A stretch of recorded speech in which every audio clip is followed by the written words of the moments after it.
Prologue. The woman in the photograph. There's a photo on my wall of a woman I've never met. Its left corner torn and patched together with tape.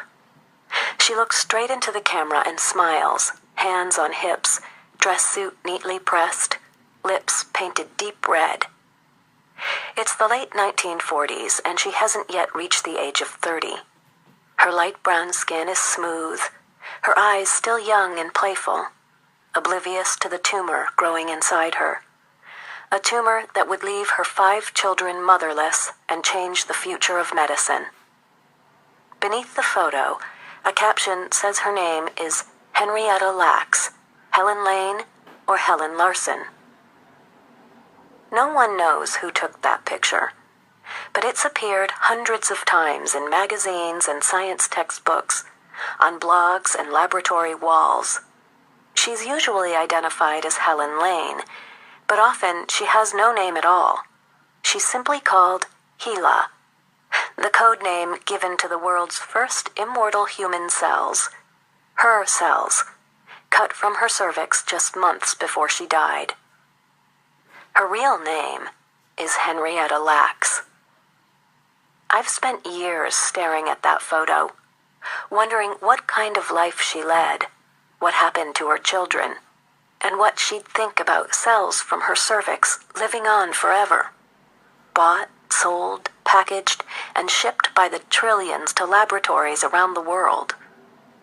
I've tried to imagine how she'd feel, knowing that her cells went up in the first space missions to see what would happen to human cells in zero gravity, or that they helped with some of the most important advances in medicine: the polio vaccine, chemotherapy, cloning, gene mapping, in vitro fertilization.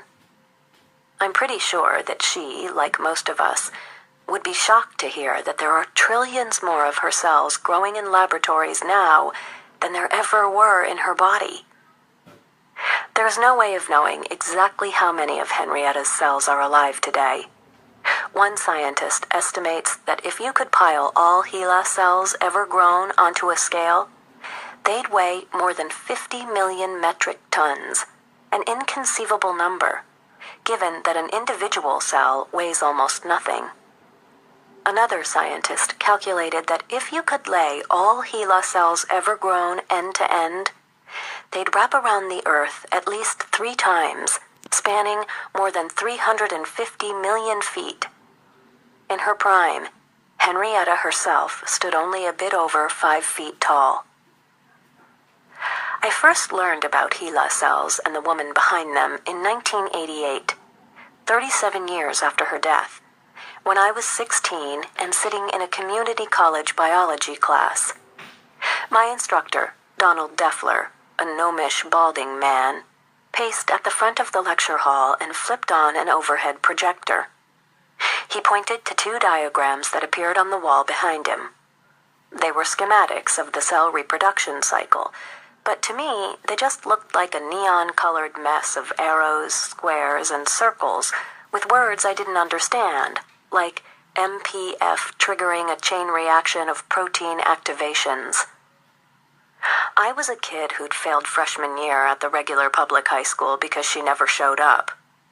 I'd transferred to an alternative school that offered dream studies instead of biology, so I was taking Deffler's class for high school credit, which meant that I was sitting in a college lecture hall at 16 with words like mitosis and kinase inhibitors flying around. I was completely lost. "Do we have to memorize everything on those diagrams?" one student yelled. "Yes," Deffler said. "We had to memorize the diagrams, and yes, they'd be on the test, but that didn't matter right then." What he wanted us to understand was that cells are amazing things. There are about 100 trillion of them in our bodies, each so small that several thousand could fit on the period at the end of this sentence. They make up all our tissues, muscle, bone, blood, which in turn make up our organs. Under the microscope, a cell looks a lot like a fried egg. It has a white, the cytoplasm, that's full of water, and proteins to keep it fed, and a yolk, the nucleus, that holds all the genetic information that makes you, you. The cytoplasm buzzes like a New York City street. It's crammed full of molecules and vessels endlessly shuttling enzymes and sugars from one part of the cell to another, pumping water, nutrients, and oxygen in and out of the cell. All the while, little cytoplasmic factories work 24/7, cranking out sugars, fats, proteins, and energy to keep the whole thing running and feed the nucleus. The nucleus is the brains of the operation. Inside every nucleus within each cell of your body, there's an identical copy of your entire genome. That genome tells cells when to grow and divide and makes sure they do their jobs, whether that's controlling your heartbeat or helping your brain understand the words on this page. Deffler paced the front of the classroom, telling us how mitosis, the process of cell division, makes it possible for embryos to grow into babies, and for our bodies to create new cells for healing wounds or replenishing blood we've lost. It was beautiful, he said, like a perfectly choreographed dance. All it takes is one small mistake anywhere in the division process for cells to start growing out of control, he told us. Just one enzyme misfiring, just one wrong protein activation, and you could have cancer. Mitosis goes haywire, which is how it spreads. We learned that by studying cancer cells in culture, Deffler said. He grinned and spun to face the board, where he wrote 2 words in enormous print: Henrietta Lacks. Henrietta died in 1951 from a vicious case of cervical cancer, he told us. But before she died, a surgeon took samples of her tumor and put them in a petri dish. Scientists had been trying to keep human cells alive in culture for decades, but they all eventually died. Henrietta's were different. They reproduced an entire generation every 24 hours, and they never stopped. They became the first immortal human cells ever grown in a laboratory. Henrietta's cells have now been living outside her body far longer than they ever lived inside it, Deffler said. If we went to almost any cell culture lab in the world and opened its freezers, he told us, we'd probably find millions, if not billions, of Henrietta's cells in small vials on ice. Her cells were part of research into the genes that cause cancer and those that suppress it. They helped develop drugs for treating herpes, leukemia, influenza, hemophilia, and Parkinson's disease. And they've been used to study lactose digestion, sexually transmitted diseases, appendicitis, human longevity, mosquito mating, and the negative cellular effects of working in sewers. Their chromosomes and proteins have been studied with such detail and precision that scientists know their every quirk. Like guinea pigs and mice, Henrietta's cells have become the standard laboratory workhorse. HeLa cells were one of the most important things that happened to medicine in the last 100 years, Deffler said. Then, matter-of-factly, almost as an afterthought, he said, she was a black woman. He erased her name in one fast swipe and blew the chalk from his hands. Class was over. As the other students filed out of the room, I sat thinking, that's it? That's all we get? There has to be more to the story. I followed Deffler to his office. Where was she from? I asked. Did she know how important her cells were? Did she have any children? I wish I could tell you, he said, but no one knows anything about her. After class, I ran home and threw myself onto my bed with my biology textbook. I looked up cell culture in the index, and there she was, a small parenthetical. In culture, cancer cells can go on dividing indefinitely if they have a continual supply of nutrients, and thus are said to be immortal. A striking example is a cell line that has been reproducing in culture since 1951. Cells of this line are called HeLa cells because their original source was a tumor removed from a woman named Henrietta Lacks. That was it. I looked up HeLa in my parents' encyclopedia, then my dictionary. No Henrietta. As I graduated from high school and worked my way through college toward a biology degree, HeLa cells were omnipresent.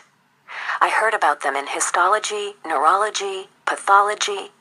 I used them in experiments on how neighboring cells communicate. But after Mr. Deffler, no one mentioned Henrietta. When I got my first computer in the mid-90s and started using the internet, I searched for information about her, but found only confused snippets. Most sites said her name was Helen Lane. Some said she died in the 30s, others said the 40s, 50s, or even 60s. Some said ovarian cancer killed her. Others said breast or cervical cancer. Eventually, I tracked down a few magazine articles about her from the 70s. Ebony quoted Henrietta's husband, saying, "All I remember is that she had this disease. And right after she died, they called me in the office wanting to get my permission to take a sample of some kind. I decided not to let them." Jet said the family was angry. Angry that Henrietta's cells were being sold for $25 a vial, and angry that articles had been published about the cells without their knowledge. It said, pounding in the back of their heads was a gnawing feeling that science and the press had taken advantage of them. The articles all ran photos of Henrietta's family. Her oldest son, sitting at his dining room table in Baltimore, looking at a genetics textbook. Her middle son in military uniform, smiling and holding a baby. But one picture stood out more than any other. In it, Henrietta's daughter, Deborah Lacks, is surrounded by family, everyone smiling, arms around each other, eyes bright and excited. Except Deborah. She stands in the foreground, looking alone, almost as if someone pasted her into the photo after the fact. She's 26 years old and beautiful, with short brown hair and cat-like eyes. But those eyes glare at the camera, hard and serious. The caption said, the family had found out just a few months earlier that Henrietta's cells were still alive, yet at that point, she'd been dead for 25 years. All of the stories mentioned that scientists had begun doing research on Henrietta's children, but the Laxes didn't seem to know what that research was for. They said they were being tested to see if they had the cancer that killed Henrietta, but according to the reporters, scientists were studying the Lacks family to learn more about Henrietta's cells. The stories quoted her son Lawrence, who wanted to know if the immortality of his mother's cells meant that he might live forever too. But one member of the family remained voiceless. Henrietta's daughter, Deborah. As I worked my way through graduate school studying writing, I became fixated on the idea of someday telling Henrietta's story. At one point, I even called directory assistants in Baltimore looking for Henrietta's husband, David Lacks, but he wasn't listed. I had the idea that I'd write a book that was a biography of both the cells and the woman they came from, someone's daughter, wife, and mother. I couldn't have imagined it then, but that phone call would mark the beginning of a decade-long adventure through scientific laboratories, hospitals, and mental institutions, with a cast of characters that would include Nobel laureates, grocery store clerks, convicted felons, and a professional con artist. While trying to make sense of the history of cell culture and the complicated ethical debates surrounding the use of human tissues in research, I'd be accused of conspiracy and slammed into a wall both physically and metaphorically. And I'd eventually find myself on the receiving end of something that looked a lot like an exorcism. I did eventually meet Deborah, who would turn out to be one of the strongest and most resilient women I've ever known. We'd form a deep personal bond, and slowly, without realizing it, I'd become a character in her story, and she in mine. Deborah and I came from very different cultures. I grew up white and agnostic in the Pacific Northwest, my roots half New York Jew and half Midwestern Protestant. Deborah was a deeply religious black Christian from the South. I tended to leave the room when religion came up in conversation because it made me uncomfortable. Deborah's family tended toward preaching, faith healings, and sometimes voodoo. She grew up in a black neighborhood that was one of the poorest and most dangerous in the country. I grew up in a safe, quiet, middle-class neighborhood in a predominantly white city and went to high school with a total of 2 black students. I was a science journalist who referred to all things supernatural as woo-woo stuff. Deborah believed Henrietta's spirit lived on in her cells, controlling the life of anyone who crossed its path, including me. How else do you explain why your science teacher knew her real name when everyone else called her Helen Lane? Deborah would say. She was trying to get your attention. This thinking would apply to everything in my life. When I married while writing this book, it was because Henrietta wanted someone to take care of me while I worked. When I divorced, it was because she'd decided he was getting in the way of the book. When an editor who insisted I take the Lax family out of the book was injured in a mysterious accident, Deborah said, "That's what happens when you piss Henrietta off." The Laxes challenged everything I thought I knew about faith, science, journalism, and race. Ultimately, this book is the result. It's not only the story of HeLa cells and Henrietta Lacks, but of Henrietta's family, particularly Deborah, and their lifelong struggle to make peace with the existence of those cells and the science that made them possible.